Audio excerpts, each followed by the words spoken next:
This tape is being made for the kingdom of God as I am presenting it to Brother Lee Vale for manuscript.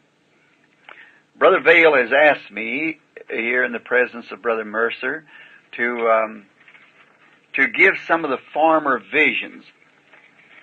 Of course, visions was one of the first things I can remember is visions coming. Visions come all the time. But after my conversion is where I think you were interested in, Brother Vale. Well, I remember after I was ordained in the church, the Baptist church, by Dr. Roy Davis here at Watt Street in Jeffersonville, where the church was at the time. I remember one outstanding vision, not over a few weeks after I'd say a few days after my ordination. I saw a vision of an old man that was laying in the hospital that was mashed. He was a colored man. And he was instantly healed, insomuch that it caused a lot of confusion. And he got up out of the bed and walked away. And about 2 days after that, I was cutting off services, non-paid services in New Albany, water and gas and electrical bills. And I was so filled with joy every time I'd find an old house, I'd just go in and pray, where no one lived. And I remember telling Mr. Johnny Potts, which is living today. He's way close to, I guess, to 70 or 80 years old. He was an old meter reader. And they'd taken him off of meter reading then and had placed him at the desk to take complaints and things as you entered the door, and service calls. And I was telling him what the Lord had showed me. And he had been, once in a while, picking up a few stray meters that the regular man didn't get. And in this, he was telling a man, which I'd seen in the paper, where they had an old wagon in those days, drove 2 horses to pick up garbage and trash in the alley. There's an old colored man by the name of Mr. Edward J. Merle. He lived at 1020 Clark Street in New Albany. And he had been hit by 2 white people, which was a white girl and a boy riding in a car, and he lost control of the car, and it mashed him into the wheel of the wagon, and it just broke all the bones in his body nearly. And they through his chest part especially, knocked his back out of place, and they had him in the hospital very bad. And Mr. Potts, passing through the hospital there in New Albany, had told him that about the Lord dealing with me, and he sent for me to come pray for him. And immediately I thought, that's the man that I have seen in this vision. So I was a little scared to go, because that's one of my first, you see, to go like that. So, but however, I went and got my buddy, which had just been converted, a little French boy named George D'Arc, and I just led him to Christ. And we went up, and I said, now, Brother George, I want you to remember these things that happened to me. I can't understand them. But you remember, this man's going to be healed. And when he's healed, I can't pray for him till the 2 white people comes and stands on the other side of the bed, because I have to do it the way it was showed to me. And I went in to the hospital and asked for Mr. Merle, and I went there, and his wife told me that he was very seriously, and he couldn't move because that the x-rays had showed that some of these bones were laying right next to the lung. And if he moved, why, might puncture his lungs and hemorrhage him to death. And he was very bad, and it was hemorrhaging a little from his throat and so forth, because he was bleeding around the mouth. He had been laying there about 2 days. And the man was at that time about 65 years old, I suppose, 60 or 65. Elderly man, his mustache, long, had turned white, and his hair was green. And I went in and told this man, the vision I'd saw from the Lord, and the young people come in that had hit him. And I knelt down to pray for him, and all of a sudden this man let out a scream, saying, I'm healed, and jumped up. And his wife trying to hold him back in bed, and one of the interns came trying to hold him in bed, and he jumped out of the bed. It caused a lot of excitement, and when I went I said to Brother George, and then one of the sisters is the Catholic hospital, come in and said I'd have to get out of there. So getting that man excited because he had a fever about 104. And the strange thing, when they put him back in the priest of the place and some of the doctors that made him go back to bed because he's putting on his clothes. And when they took his temperature, he had no temperature. There's many people living today that seen the vision, seen it happen, or know about it. And I went out and stood on the steps and said to Brother George, now you watch, he's going to be wearing a brown coat and a plug hat. He'll walk right down these steps in a few minutes. And he actually did. He come right out and walked down. And about a night after that, the Lord appeared to me again one morning just about to break a day and showed me a woman hideously crippled that was going to be made well. So I said, well, I'll probably find out where she's at. And so I went down and was turning off some water up on, I believe it's around 8th Street in New Albany. And there's a double tenement, and I was afraid I turned off both sides. One side the people had moved out, and the other side the people were there. So I went over to the side that had the people is occupied, and I knocked at the door, and there was a real poor people and a very attractive young girl come to the door, rather poorly dressed. And she said, what did you want? And I said, would you try the water to see if it's off? And she said, yes, sir. And she said, no, the water's still on. I said, thank you. And her mother laying on bed, her name was Mrs. Mary Darrell Ohanian. And she was Armenian. Her boy played fullback, I believe it was, on the New Albany base football team. And her daughter was in high school. Her name was Dorothy. And she said, Dorothy says to me, aren't you that man of God that have that healing here in the hospital the other day? My mother wished to speak to you. And I went in. And she told me that she was laying crippled, and she'd been crippled in the bed 17 years since this girl was born. And so the girl was 17 years old. And so I told her that, she said, are you that man of God that healed that man? I said, no, ma'am, I'm not a healer. I just merely pray for the sick man, was showed by something it told me. I didn't know what to call it, a vision or what. I didn't know what it was yet. I was just a boy and single and everything. And so there was this lady asked me for prayer for her.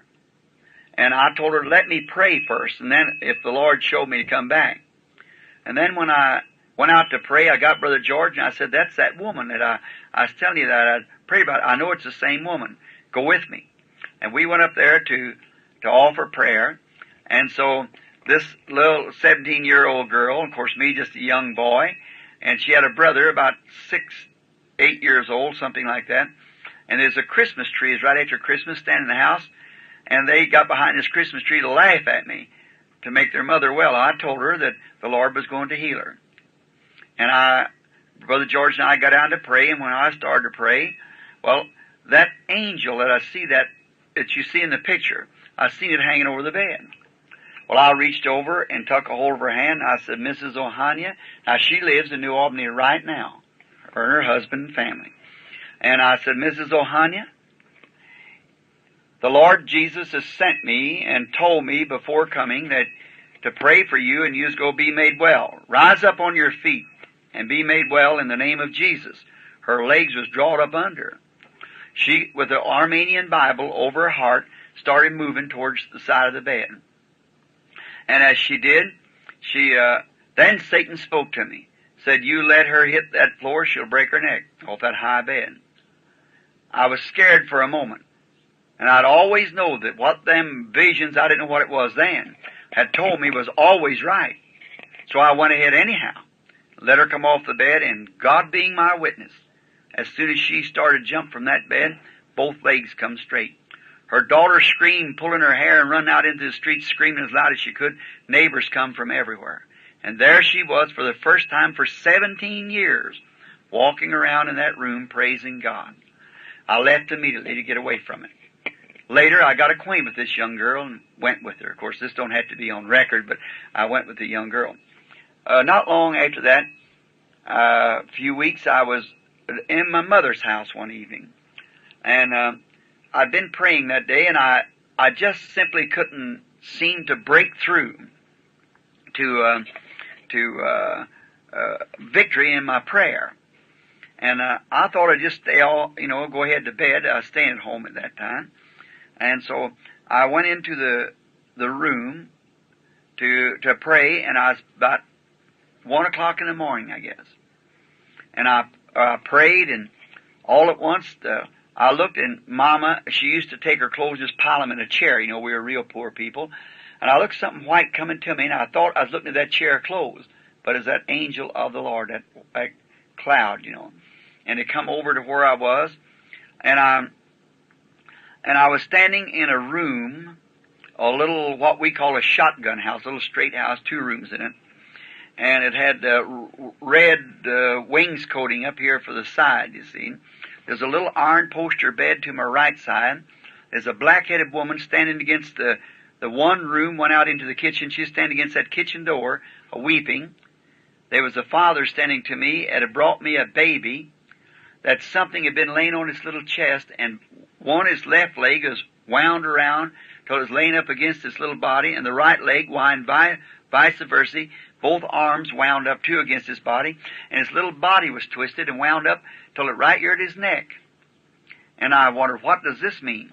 And I looked sitting down to my left, and there sat an old woman, taking her glasses off and wiping them from tears or something on her glasses.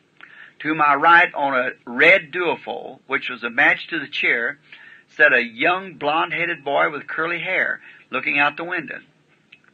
And I looked, standing way over to my right, and there stood in that angel of the Lord.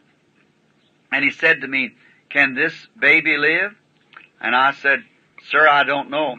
He said, "Lay your hands across it, it shall live." And I did, and the baby had jumped down out of the arms of the father, and the little right leg untwisted, and the right side untwisted, right arm untwisted. It made another step, and the other side untwisted, made another step, and the other side untwisted, the body, middle part untwisted. And he put his little hands in mine and said, "Brother Branham, I'm perfectly whole." The little baby was wearing blue corduroy coveralls or overalls, little bibbed overalls, and he had brown hair and a little bitty tiny mouth. And then the angel of the Lord told me he was taking me somewhere else, and I was carried way away. And he set me down by the side of an old graveyard and showed me the numbers on a tombstone near a church. And he said, "This will be your directing place." He carried me into another place, and there was looked like it had been a little town with about 2 stores in it, and one had a yellow front, yellow bordering on the walls. And I walked up there, or stood there, and there was an old man coming out with a blue corduroy jacket on, or a blue jean jacket, and blue overalls, with a yellow corduroy cap, and he had a big white mustache. He said, "He'll show you the way." And the next time I come to, I was walking into a room following a rather heavy-set young woman. And as I entered the door, the figures in the paper on the wall were red. Up over the door had a sign, "God bless our home." There's a big old brass poster bed laying to my right side, and a chunk stove sitting at the left. And over in the corner laid a girl of about 15 years old, and she'd had polio or something that had drawn her right leg up and her foot turned sideways and was drawn under, and she looked like a boy. Only she had hair like a girl, and she had a heart-shaped lips like a girl. And he said to me, "Can that girl walk?" And I said, "Sir, I do not know." He said, "Go put your hands across her stomach." Then I thought it was a boy sure enough, because he had me put my hands across her stomach. I did as he told me, and I heard somebody say, "Praise the Lord." And I looked up, and when I did, this girl was raising up. And when she raised up the pajamas she had on, her pajama leg come up and it showed a round knee like a girl's knee and not knotty, you know, like the boy's knee. And I knew it was a girl. And she had on her pajamas, and she come walking to me, combing her hair. She's blonde, combing her hair. The girl lives in Salem today, married and got 3 or 4 children. And her mother and father are still there also. And I come to. And I could hear somebody saying, Brother Branham, or Brother Bill. Oh, Brother Bill. And my mother was calling me. And I thought, I could hear one way of coming out of that vision, you know, kind of droggy. And I said, what do you want, Mom? And in the next room where she's sleeping. And she said, there's somebody knocking at your door. And I heard it, Brother Bill. And I opened the door. There's a man stepped in. His name was John Emmel. He lives in Miami, Florida now. And he said, Brother Bill, you don't remember me. I said, no, I don't believe I do. He said, you baptized me and my family. But said, I took a road that's wrong. He said, I killed a man here some time ago, hit him with my fist and broke his neck in a fight. Said, I've lost one of my little boys, the oldest one. And said, the youngest one is laying home dying now. And said, the doctor, the city here, had just left and said, the child has double pneumonia. And it just barely can get its breath. And said, I just, you come on my heart. And wonder if you'd come and have prayer with it. And said, now, as you know, I'm a cousin to Grim Snelling. Which Grim Snelling, the Reverend Grim Snelling now, had not become a minister at that time. A nice Christian boy. He said, he's my cousin, I'm going down to get him. Which lived about a half a mile from me, down in the city. And said, I'm going down to get him, and will you go up? I said, yes, Mr. Himmel, as soon as I put my clothes on. And so he said, I'll take my car and take you up. And I said, all right. He said, as soon as I get Grim. And I want you all to pray for the baby. And I said, all right. So then I went to getting ready, and Mother said, what was the matter? I said, he's a little baby to be healed. And so she said, healed? And I said, yes, Mother. And so I said, I'll tell you more about it when I come back. So in a few moments, he knocked at the door, and Brother Graham was with him. We was going up here by what we know as the boatyard now, which was the old Howard shipyard at the time. I said, Mr. Himmel, where do you live at now? He said, in above Utica. I said, you live in a little, what we call shotgun house, little 2-room. Yes, sir. Sets on a hill. Yes, sir, he said. I said, your baseboard here is made out of tongue and groove, and it's painted red. He said, that's right. I said, the little baby is laying in an iron poster bed, and he does have in the house at least a pair of blue corduroy overalls, says he has them on. And I said, and the baby is teeny fella, about 3 years old, and he's also got a little teeny mouth, little bitty thin lips, and he's got light brown hair. He said, that's the truth. I said, Mrs. Emmel is a black-headed woman, and in this room you have a red duophone and a red chair. He said, was you ever there, Brother Branham? And I said, just a while ago. A while ago, he said. I said, yes. Well, he said, I never seen you. I said, no, it was spiritually. I said, Mr. Emmel, you've heard me tell, if I baptize you, of things that happens to me. I see things before it happens. He said, yes. He said, something like that happened to you, Brother Branham? I said, yes, said Mr. Emmel. Ever what it was that told me has never told me a lie. Your baby's going to be healed when I get there. And he stopped the car, fell over the wheel, said, God be merciful to me. Take me back, O Lord. See, and I promise you to live for you the rest of my days if you're going to spare my baby's life. And there he gave his heart to Christ. We moved into the house, all excited about him, a soul being brought back to Christ. When we went into the house, there laid everything just exactly the way it was, only the old woman wasn't there. Excitable. So excited, I said, bring me the baby. And the baby just barely living. See, that winding up was the life gone out of the baby. It was just wound to its little throat. And I said, bring me the baby, not waiting for the vision to fulfill. Brother Vail, if this pad was supposed to be laying here, I can't say a word till that pad's laid there. See, it has to be just the way it showed me. So I said, bring me the baby. And Daddy brought the baby to me, and I prayed for it, and it got worse. So I thought, now something, it really lost its breath, and they had to fight and shake and everything to get breath in. I thought, now there's something wrong. And I happened to think, where's the old woman? That wasn't there yet. So they take the baby, laid it down, they're putting stuff under its nose and everything, and crying, the mother screaming hysterically and everything. But the baby was just barely breathing. I thought, well, through my stupidity, I have misused the vision of God, because I never waited on it, being so overexcited. By this you can see, Brother Bill, why I wait. I don't care who tells me. I love you as my brother. Brother, don't ever try to tell me something to do when I feel that I've got the will of the Lord. See, no matter how well it looks the other way, I'll wait for Him. See, and so I learned a lesson right here many years ago, and to do exactly what He says, and don't do it till He says it's ready to be done. The baby was fighting for breath. Now I couldn't tell him what I'd done, but I just had to wait. And I thought maybe grace will override it. Forgive me. Well, I went, sat down. They fought for life for the baby till daylight. When day began breaking, they thought the baby would just go at any minute. Well, I sat there, and they kept asking me, Brother Branham, what must we do? Or Brother Bill, they called me. What must I do? I said, I don't know. See, I sat there with my head down saying, Lord, please forgive me. Well, and then it come daylight. Brother Grimm Snelling had to go to work. So Mr. Hamill had to take him, and I knowed I had to leave the house. And yet Brother Grimm was supposed to be sitting there because he's got blonde curly hair, as you know. He's supposed to be sitting on this dutiful. So I was sitting there where Brother Grimm was supposed to be sitting, but the old woman wasn't there. There's no old woman at the place.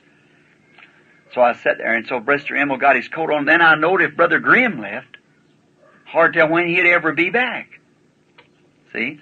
And then I knowed even if the woman come, then Brother Grimm wouldn't be there. So you see what kind of conditions in. And so Mr. Hamill said, Brother Branham, do you want to go, or Brother Bill, do you want to go home? You want me to take you down home? I said, no, sir, I'll just wait if you don't mind. I hate to stay there in the house, just the baby and the mother and myself, because they were young people. He was about 25 years old, I suppose. And I was about the same age. And I said, no, I'll just wait if you don't mind. He said, it's all right, Brother Bill. And so the mother walking the floor hysterically and crying and everything, you know, and the baby's just worse. See, just looked like any minute just kind of catching his breath like it's going. That's all its breath is in it, and nothing. They didn't have penicillin and things them days, you see. So they just put plasters on them and things like that. But the little baby had it for several days and it was gone. See, or going, and then I sat down there and I thought, if Grimm got his coat on, and he started to go out the door, and he said to his wife, he said, now we'll be back just a minute. And I thought, oh God, then I'll have to stay here all day, maybe all night again, you see, waiting for that vision. What can I do? And I looked out the window, and coming around the house come the baby's grandmother, and there, I didn't learn later it was the grandmother, and she had on glasses. I thought, this is it, Lord, if Grimm just don't go out the door. So she always come to the front door, but somehow they don't even know to yet. But she went to the back door to come in the kitchen. And she walked in the kitchen, the little old house, and as she got to the door, her daughter ran over there and kissed her, because it was the daughter's mother, you know, and kissed her, and Brother Grimm, and then she said, is the baby better? She said, Mother, it's dying. And she started screaming like that, and her mother crying. Then I thought, if this will just work, now if Grimm don't go out, and I raised up, and I couldn't say nothing, you see, just wait. And Brother Grimm walked around. I got up so he could sit down. And that was some of his relation, you see. So he just started crying too and sat down on the dutiful where he was supposed to be sitting. I thought, now if that old lady will just come around and sit down in this red chair. And I got back to the door where Mr. Hamill was standing with his overcoat on and ready to go out. Real cold weather, blizzardy cold.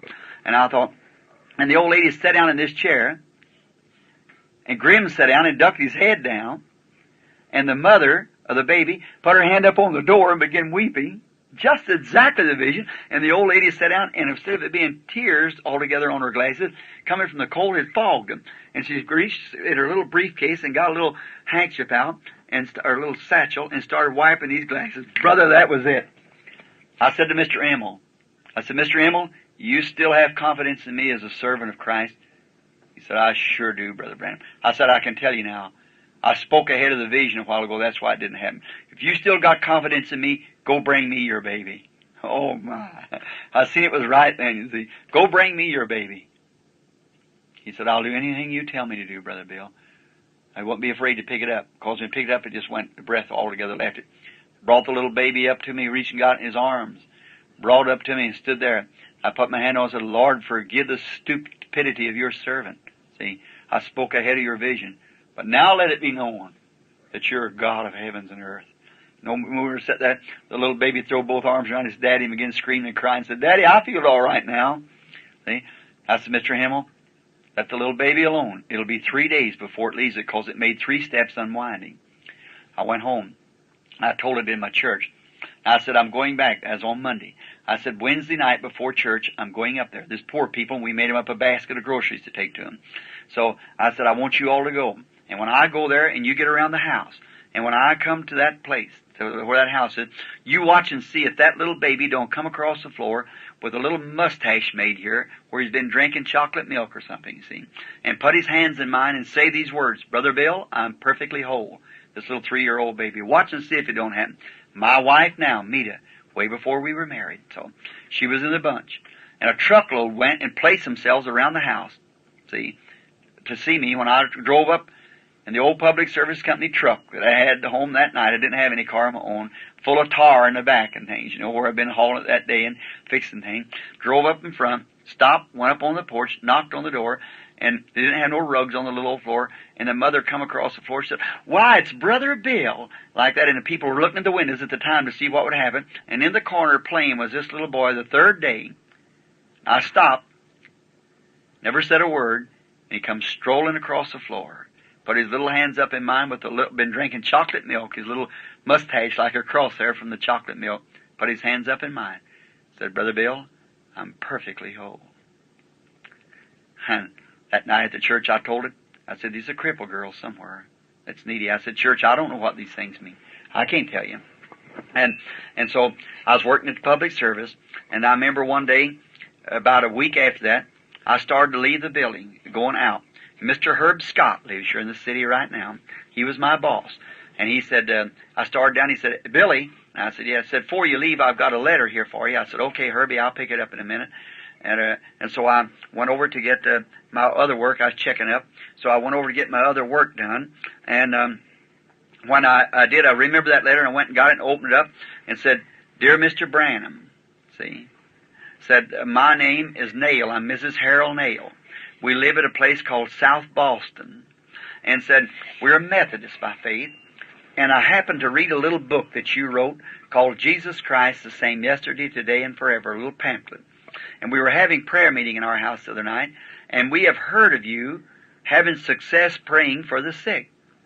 And said, I have an afflicted daughter, 15 years old, said that's laying on the bed of affliction, and somehow I just can't get it off my mind that I should have you to come pray for this girl. Would you please do it? Yours truly, Mrs. Harold Nail, South Boston, Indiana. I said, you know, that's the girl. That's her. I went home, told my mother, told him about it. I said, that's the girl. And then that night at church, I said to the church, I said, here's that place. I said, anybody know where South Boston is? And Brother George Wright, you all are acquainted with him. He said, Brother Branham, I think it's down the south. So the next day, 2 friends of mine, and my wife, which now is, and a man and his wife from Texas, their name was Ad Brace. He lives down here now in below Milltown, farmer. He was a rancher out in the west, and he had moved here to be close to the church. And I'd prayed for his wife, and she had been healed of a tubercular condition. And so he wanted to see this happen. I said, you go with me and see if it don't happen just this way. So the lady had never seen a vision, Mrs. Brace. So my wife went with me, and Brother Jim Weishart, the old elder, you remember the church, said the old deacon, he wanted to see it, and I just had a little old roadster then, and I piled them all in there, and we went down below New Albany, and I found this sign, and I come to find out it wasn't South Boston, it was New Boston. So then I didn't know where to go. So I come back up to Jeffersonville and asked somebody, and somebody went to the post office, and they said, South Boston is up above Henryville.